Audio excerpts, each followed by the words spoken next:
กรเชื่อมหาพันคนของมหาวิทยาลัยทรัพย์วิชา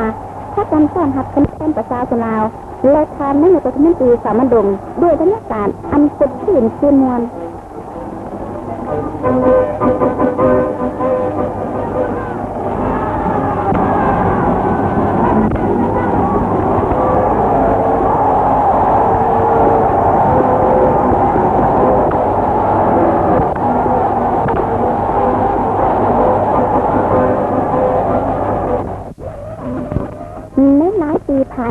มหาวิทยาลัยทรัพย์วิชาได้มีความพยายามอย่างล้นในการศึกษอนหันเทียนและได้ประกอบส่วนหัดใช้การผลิตผลและการสูบอย่างเหมาะสม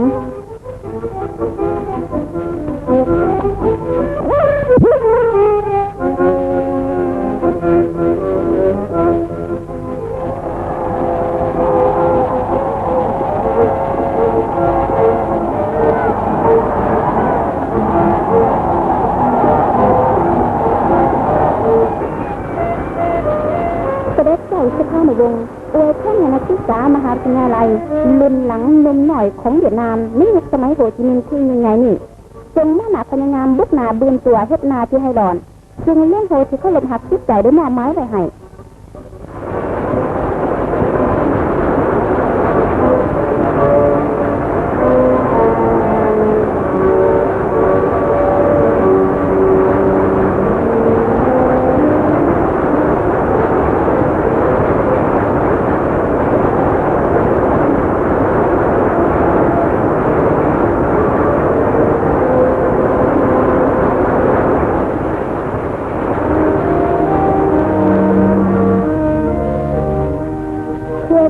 การเยี่ยมยามที่เต็มไปด้วยมิตรจิตมิตรใจอยู่ประเทศเวียดนาม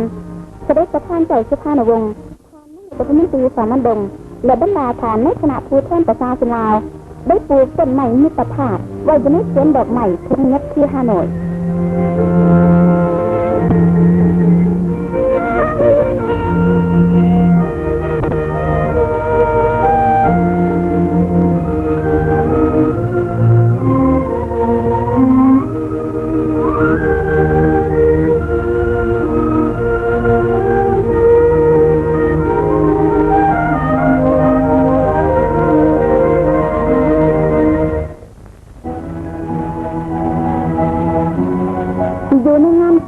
ของคณะผู้แทนประชาชนลาวเสด็จเจ้าสุภาพวงศ์ได้แสดงความขอบใจอันบริสุทธิ์ตื่นอีกทีหนึ่ง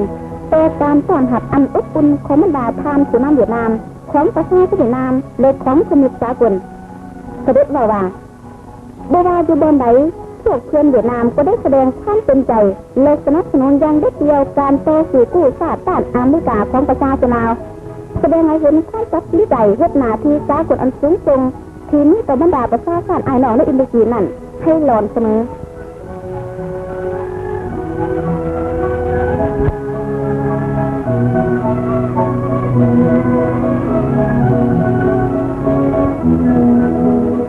ทานนายกรัฐมนตรีสามัญดงเงียบขึ้นเห็นว่าสิ่งที่สวยงามที่สุดของการเยี่ยมยามในเทนี้เมื่อการแสดงออกซึ่งน้ำใจหักไข่ไม่ตีจิตติดพันกันอยู่ในการสงบอันเป็นธรรม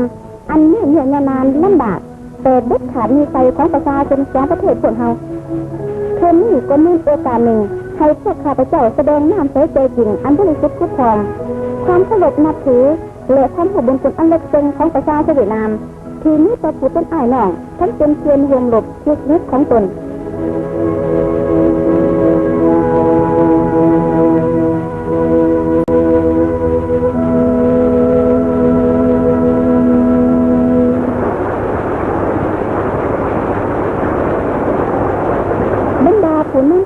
รัฐบาลเวียดนามและคณะผู้แทนประชาชนลาวซึ่งการแสดงของคณะศิลปากรศูนย์กลางในรหัสศาสตร์ ท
พฤษภาคม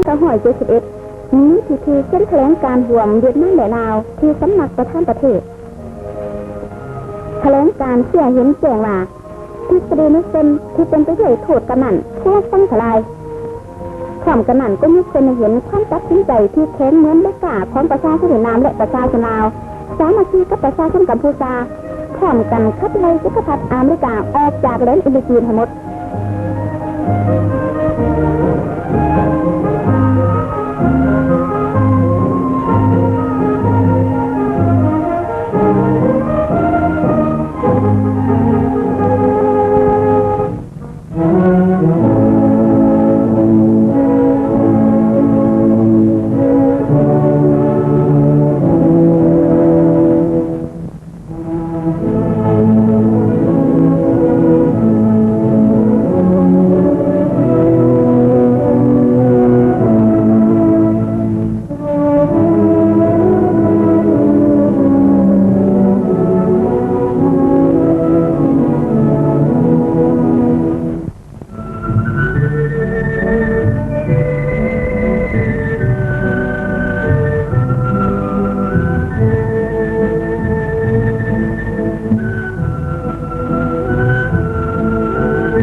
ยามประเทศพวกเฮาของคณะผู้แทนประชาชนลาวโดยเสด็จเจ้าสุขานวงศ์เป็นผู้นำหน้าโดยรับผลสำเร็จอย่างงดงาม